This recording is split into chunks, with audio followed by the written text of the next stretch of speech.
When we hear about Israel, we think of so many things.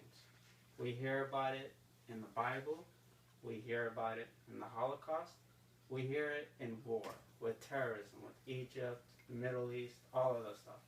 And still, to this day, they are still living in suffering through all this pain. But yet, with the traditions that they have in their culture, they still see joy and happiness. And today, I would like to talk to you about two of their traditions, and that is bar mitzvah and weddings. Now, let's talk about bar mitzvah first. What is a bar mitzvah? Grove Greenfield wrote in his book, Bar Mitzvah, and he clearly states that it is when a man, like a teenage boy, at the age of 13, turns into an adult in Israel. And he states that they also have to read the Torah, which is the foundation of Jewish teachings. And in a Christian view, for them, a Torah, for us Christians, it is the first 5 books of the Bible. They have to read the first 5 books of the Bible in front of their rabbi and in front of his very own father. And after when they read the Torah, the boy has to lead in prayers, he has to lead in singing. So he's practically already an adult living creature where he has to mandate everything already. Now, when you also hear about bar mitzvahs, you hear a special event, something very miraculous, something bright. And if you research bar mitzvahs, you will see that it will cost $1,000 up to $2,000 for a bar mitzvah. And clearly, that's a lot of money. Now, let's talk about the other tradition that they have, which is their weddings. Now, their weddings. Samuel Turkel's book, Jewish Weddings Handbooks, states the foundation of the weddings, how it is in Israel. You see it in American culture. We already see how weddings are over here. But in Israel, there are still differences over there. Clearly, it's not the same, but there are some differences. There are 3 differences that I found particularly that I like. The third one is my favorite, and I will tell you why. Well, later. But here's the first one. When the bride arrives to the wedding, she circles around the groom 7 times. And clearly, I will get nauseous if I do that 7 times. But she does this because it states that every day that the bride will show righteousness, loving kindness, and justice to her groom every day for the rest of their lives. The second difference is that the groom breaks the glass, and they do this in the reminder of the temple's destruction, as we all know in the Bible, when God said that he was going to destroy the temple. But they do this because in life it will bring you terror, but when the couple looks at each other, they will see joy and happiness in their lives forever. And the third one, which is my favorite one, is that after the wedding, for a whole week, the couple's friends and families host meals in their very own house. So clearly, you go to their houses for a whole week. You don't waste money on food. You don't waste money on your electricity bill for a whole week. And clearly, that is something that I would like.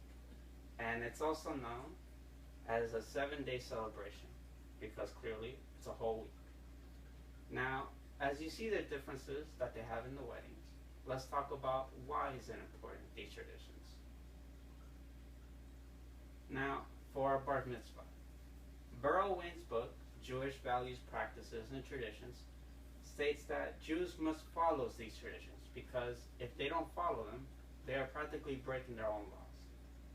And clearly, when you break a law, you receive punishment, and clearly nobody wants that. Also, he states that it shows your true identity of your Jewish culture, but mostly to your Jewish family as a whole, because it is an event that is significantly important in their lives. And for weddings, Hadai Lukak's books, History of Marriage, Jewish and Relation, states that a wedding is something beautiful. It is something visualized that you will always remember forever in life. Also, Rabbi Andrea Frank, in her book, Jewish Wedding Interfaith Civil Weddings, that it brings out joy and happiness for every Jewish person to forget about their dark past. Like, as I said before, the Holocaust, the wars, all that stuff. Now in weddings, it brings out happiness because it reflects that there is nothing wrong with them. And also for a wedding, there's also something special. And that something special is that there's a dance called Aura. It's an energetic dance with the both bride and the groom holding handkerchiefs. As you can see in this picture, the groom and the bride holding a handkerchief. And they're lifted up in the chairs by their guests, families, and friends because they are presenting as kings and queens of that night, saying that they are royalty, saying that whatever they want, they will give it to them. Now, with every tradition, people have different views, kind of like our government. You have two parties, a Republican, Democratic. Two different views, clearly always going to be conflicts. Will it stop? We may never know. But let's just look at it. Tavis Freeman states in his website, Today in Judaism, that a bar mitzvah is not 100% of what we think. He thinks that it's a different view of what it should be. He states that a bar mitzvah is not a celebration of a teenage boy turning into an adult. He thinks that it is not something very special that they should have. Also, he states that bar mitzvah is Israel's most educational failures, claiming that it doesn't lead them into adult life, saying that it is something that failures, something that doesn't represent them. But there's also different views. You have the Ashkenaz Jews that they believe in bar mitzvahs because it marks an obligation for them in life. It symbolizes them that they are turning into an adult, somebody that's learning on their own little by little in life.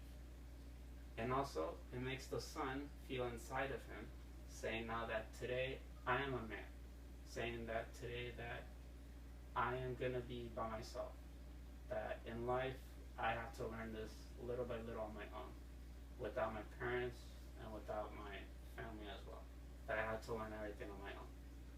Now Israel will always be suffering no matter what. But as we look through these two traditions, they will always see happiness, no matter where they are.